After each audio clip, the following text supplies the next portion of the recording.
তো আমরা আজকে থেকে শুরু করছি ইনশাআল্লাহ ফিলিস্তিন হলো যে মুক্তি পাবে ইনশাআল্লাহ। ইসরায়েলি দখলদার বাহিনী ফিলিস্তিনের উপরে যে ধ্বংসলীলা চালাচ্ছে এবং শিশুদের হত্যা করছে, প্রতিদিন মায়ের ঘর খালি হচ্ছে, আমরা মূলত এগুলোর বিরুদ্ধে একটা অবস্থান নিয়েছি। এবং আমি মনে করি এতে মুসলিম নন মুসলিম এটা পুরো মানব জাতির একটা দায়িত্ব যে পৃথিবীর ইতিহাস থেকে এরকম একটা নৃশংসতা, অমানবিকতা এটা মুছে দেওয়া।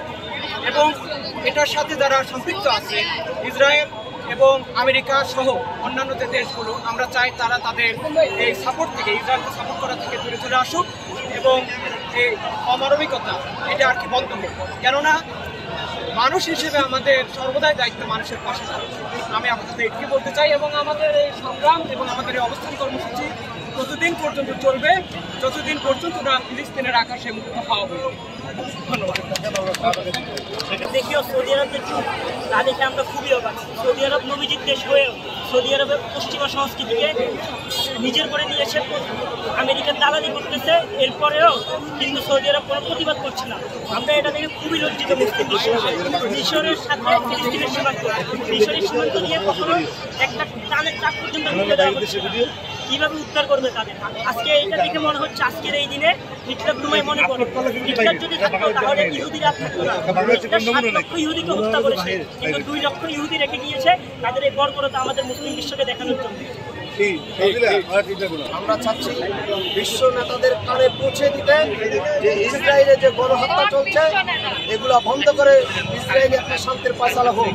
আর অন্যথায় আমরা এমনভাবে রুখে দাঁড়াবো আমেরিকা থেকে শুরু করে কেউ রক্ষা পাবে না ইনশাআল্লাহ। প্রতিরোধ করার জন্য তাম বিশ্বের মুসলমানদেরকে ঐক্যবদ্ধ হয়ে এই ইসরায়েলকে প্রতিহত করতে হবে।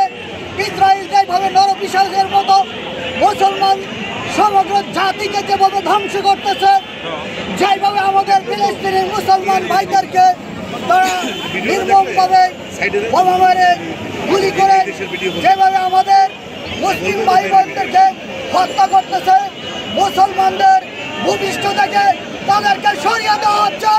সারা পৃথিবীর মুসলমানদেরকে একটা কথাই বলতে চাই, তাম পৃথিবীর মুসলমানেরা তোমরা যদি ঐক্যবদ্ধ করো তাহলে তোমাদের দূরে যাওয়ার জায়গা থাকবে না। তোমরা আল্লাহর উপর ভরসা করে ওই ইসরায়েলের বিপক্ষে জিহাদের জন্য ঝাঁপিয়ে পড়ো।